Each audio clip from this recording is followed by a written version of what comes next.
الحمد لله رب العالمين أشهد أن لا إله إلا الله وحده لا شريك له وأشهد أن سيدنا ومولانا محمدا عبده ورسوله أما بعد فأعوذ بالله من الشيطان الرجيم بسم الله الرحمن الرحيم وما كنت تتلو من قبله من كتاب ولا تخطه بيمينك إذا لارتاب المبطلون بل هو آيات بينات في صدور الذين أوتوا العلم وما يجحد بآياتنا إلا الظالمون وقالوا لولا أنزل عليه آيات من ربه قل إنما الآيات عند الله وإنما أنا نذير مبين أولم يكفهم أنا أنزلنا عليك الكتاب يتلى عليهم إن في ذلك لرحمة وذكرى لقوم يؤمنون قل كفى بالله بيني وبينكم شهيدا يعلم ما في السماوات والأرض والذين آمنوا بالباطل وكفروا بالله أولئك هم الخاسرون صدق الله مولانا العلي العظيم۔ کل کی آیات میں اللہ نے ارشاد فرمایا تھا کہ اگر آپ کو یہود و نصارہ سے گفتگو کرنی ہو، دین کی بات کرنی ہو تو طریقہ کیا اپنائیں گے؟ اللہ نے بتایا تھا کہ اتفاقی باتوں پر پہلے گفتگو کا آغاز ہو کہ تمہارے نبی اور پیغمبر بھی اللہ نے بھیجے، ان کو کتابیں بھی اللہ نے دیں، وہ کتابیں بھی آسمانی، ہمارے پیغمبر بھی اللہ نے بھیجے اور ہمارے پیغمبر کو بھی اللہ نے آسمانی کتاب یعنی قرآن نازل فرمائی۔ گویا کہ اہل کتاب ہونے میں ہم تمہارے ساتھ شریک ہیں۔ اس طرح اللہ نے بتایا کہ اگر آپ کو یہود و نصارہ سے گفتگو کرنی ہو تو اس طرح سے گفتگو کریں کہ دیکھو تمہاری کتاب میں بھی وحدانیت کی بات کی گئی ہے، ایک اللہ کی بات کی گئی ہے، قرآن میں بھی ایک اللہ کی بات کی گئی ہے۔ تو گویا کہ اتفاقی باتوں پر دین کی دعوت دی جائے، اس سے دلوں کے اندر محبت پیدا ہوگی۔ جھگڑے والی باتیں، ایسی باتیں کہ جس سے نا اتفاقی پیدا ہو، شروعات میں اس طرح کی بات نہیں کی جائے گی۔ چنانچہ آج کی آیات میں اللہ ارشاد فرماتے ہیں کہ عام منکروں کے بارے میں، عام جن کے دلوں کے اندر کفر اور شرک گھر کیا ہوا ہے، ان کے بارے میں اللہ رب العزت والجلال ارشاد فرماتے ہیں کہ مکہ والے خاص طور پر چونکہ اولین مخاطب تھے قرآن کے نازل ہونے کے وقت، تو اللہ رب العزت والجلال آج کی آیات میں ان کو مخاطب کر کے فرماتے ہیں کہ دیکھو یہ محمد صلی اللہ علیہ وسلم نبوت ملنے سے پہلے تمہارے درمیان 40 سال رہے ہیں، اور اس مدت کے اندر آپ علیہ السلام نہ کسی استاد کے پاس پڑھنے گئے، نہ قلم پکڑ کر دیکھا، نہ کوئی کتاب پڑھی ظاہر سی بات ہے اس طرح آپ کے نہ تو کوئی استاد تھے، نہ آپ کسی کے شاگرد تھے، نہ آپ نے کوئی کتاب کسی سے پڑھی تھی، اور اس کے باوجود آپ علیہ الصلاۃ والسلام قرآن کریم کے مضامین پڑھ کر سنا رہے ہیں، تو ظاہر سی بات ہے آپ کو یہ اللہ کی طرف سے وحی کے ذریعے سے اطلاع مل رہی ہے، تو یہ آسمانی کتاب ہونے میں کسی طرح کی شک کی گنجائش نہیں رہ جاتی کہ کوئی کہنے والا کہہ دیتا کہ آپ نے تو پڑھا ہے، آپ نے تو فلانے استاد سے پڑھا ہے، فلانا آپ کا استاد ہے، آپ کو یہ مضامین پڑھ کر بتا رہا ہے، آپ بتا رہے ہیں، لیکن دنیا میں آپ نے کسی سے نہیں پڑھا، آپ کو پڑھانے والے حضرت جبرائیل علیہ السلام اللہ القا فرماتے ہیں حضرت جبرائیل علیہ السلام کے واسطے سے۔ لہذا معلوم یہ ہوا کہ جناب رسول اللہ صلی اللہ علیہ وسلم اللہ کی طرف سے قرآن کریم کے مضامین کو پڑھ کر سنا رہے ہیں، اور آپ کسی سے پڑھے ہوئے نہیں ہیں۔ معلوم یہ ہوا کہ دنیا کے کسی آدمی کا یہ کلام نہیں ہے، بلکہ یہ اللہ رب العزت والجلال کا نازل کردہ کلام ہے، لہذا اس پر ایمان لانا چاہیے۔ اس کے بعد اللہ رب العزت والجلال ایک بات ارشاد فرماتے ہیں کہ کفار مکہ یہ کہا کرتے تھے کہ معجزات ہماری مرضی کے مطابق کیوں نہیں نازل کرتے، کہ مکہ کے اندر کھیتی ہونے لگے، فلانا پہاڑ اگر سونے کا بن جائے تو ہم ایمان لے آئیں گے۔ تو اللہ فرماتے ہیں کہ اے نبی صلی اللہ علیہ وسلم آپ اعلان فرما دیں کہ میرے ہاتھ کے اندر معجزات ظاہر کرنے کی طاقت اور قوت نہیں ہے، اور اگر تمہیں معجزہ دیکھنا ہی ہے تو یہ دیکھو کہ اللہ رب العزت والجلال صبح و شام قرآن نازل فرما رہے ہیں۔ میری زبان سے میرا کوئی استاد نہیں ہے،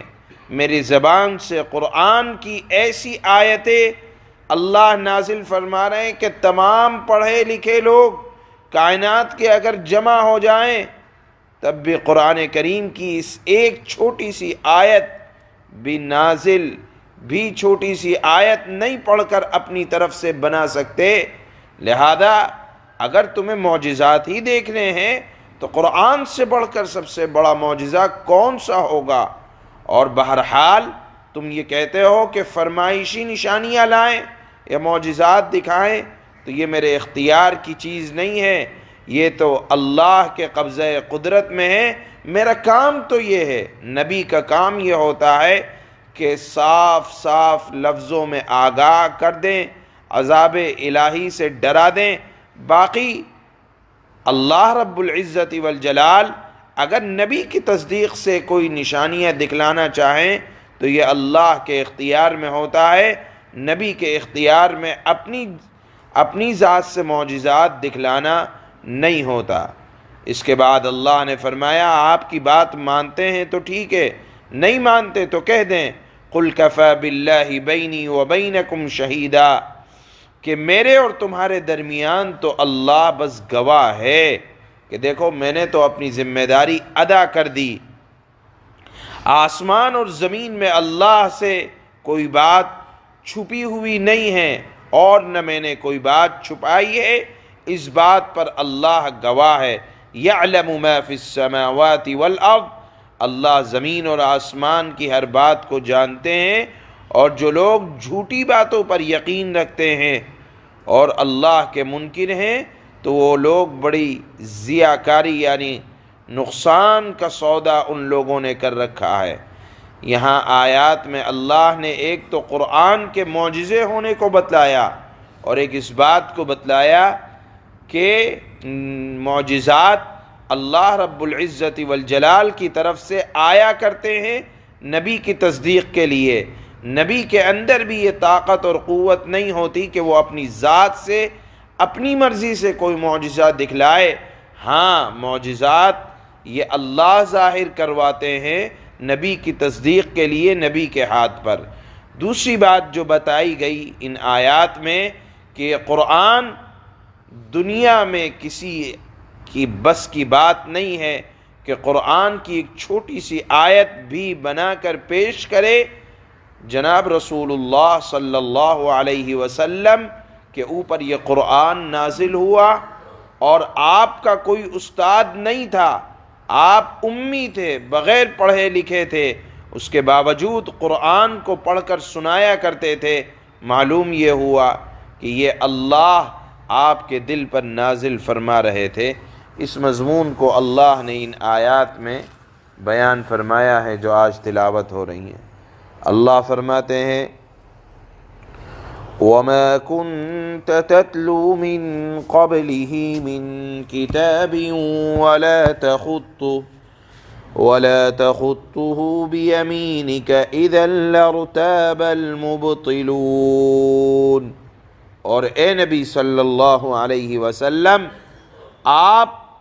اس سے پہلے، کس سے پہلے؟ یعنی نبوت ملنے سے پہلے نہ کوئی کتاب پڑھتے تھے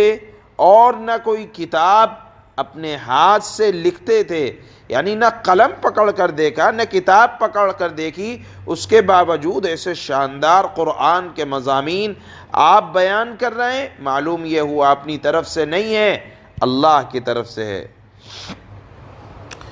اور نہ کوئی کتاب اپنے ہاتھ سے لکھتے تھے۔ اگر ایسا ہوتا، یعنی آپ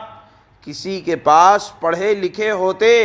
قلم پکڑنا سیکھا ہوتا، تو باطل والے یعنی دنیا والے یہ کہتے کہ یہ تو پڑھے لکھے آدمی اپنی طرف سے بنا کر پیش کر رہے ہیں۔ چنانچہ اگر ایسا ہوتا، آپ پڑھے لکھے ہوتے، تو کافر لوگ منمیخ نکال سکتے تھے، یہ کہہ سکتے تھے یہ تو پڑھے لکھے ہیں، بنا کر پیش کر رہے ہیں۔ بل هو آیات بینات فی صدور الذین اوتوا العلم وما يجحد بآیاتنا الا الظالمون۔ حقیقت تو یہ ہے کہ یہ قرآن ایسی نشانیوں کا مجموعہ ہے جو ان لوگوں کے سینوں میں بالکل واضح ہیں جنہیں علم عطا کیا گیا ہے، اور ہماری آیتوں کا انکار صرف وہی لوگ کرتے ہیں جو ظالم ہیں۔ وَقَالُوا لَوْلَا أُنزِلَ عَلَيْهِ آيَاتٌ مِّن رَّبِّهِ قُلْ إِنَّمَا الْآيَاتُ عِندَ اللَّهِ وَإِنَّمَا أَنَا نَذِيرٌ مُّبِينٌ۔ اس آیت میں اللہ نے کفار مکہ کے اس اعتراض کا جواب دیا ہے کہ ہماری خواہش کے مطابق اللہ معجزات کو کیوں نازل نہیں کرتا۔ اس کا جواب اللہ یہاں دیتے ہیں، اے پیغمبر ان سے کہہ دو، یعنی یہ بات نہیں مانتے، الٹے سیدھے اعتراض اور معجزات کا مطالبہ کرتے ہیں، ایسے لوگوں سے کہہ دو کہ نشانیاں صرف اللہ کے پاس ہیں، اور میں یعنی محمد صلی اللہ علیہ وسلم تو ایک واضح طور پر خبردار کرنے والا ہوں، یعنی میرا کام نہیں ہے کہ میں معجزات کو نازل کر کے آپ کو ایمان لانے پر مجبور کروں، میرا کام تو یہ ہے حق بات کو واضح کر دیا جائے۔ اولم یکفہم انا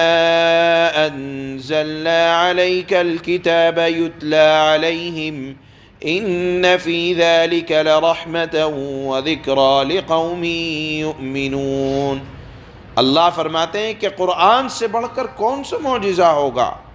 چنانچہ اس آیت میں فرمایا بھلا کیا ان کے لیے، یعنی اس طرح کے بیجا مطالبات کرنے والوں کے لیے یہ نشانی یعنی قرآن، یہ نشانی کافی نہیں ہے کہ ہم نے تم پر کتاب اتاری ہے جو ان کو پڑھ کر سنائی جا رہی ہے، یقیناً اس قرآن میں ان لوگوں کے لیے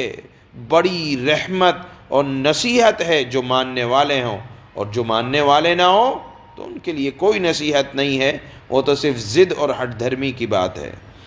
قُلْ كَفَى بِاللَّهِ بَيْنِي وَبَيْنَكُمْ شَهِيدًا يَعْلَمُ مَا فِي السَّمَاوَاتِ وَالْأَرْضِ وَالَّذِينَ آمَنُوا بِالْبَاطِلِ وَكَفَرُوا بِاللَّهِ أُولَئِكَ هُمُ الْخَاسِرُونَ۔ اے نبی آپ کہہ دیں کہ میرے اور تمہارے درمیان گواہی دینے کے لیے اللہ کافی ہے۔ اللہ کو ان تمام چیزوں کا علم ہے جو آسمانوں اور زمین میں موجود ہیں، اور جو لوگ باطل پر ایمان لائے ہیں اور اللہ کا انکار کیا ہے، وہی ہیں جو سخت نقصان اور خسارہ اٹھانے والے لوگ ہیں۔ سبحان اللہ، سبحان اللہ۔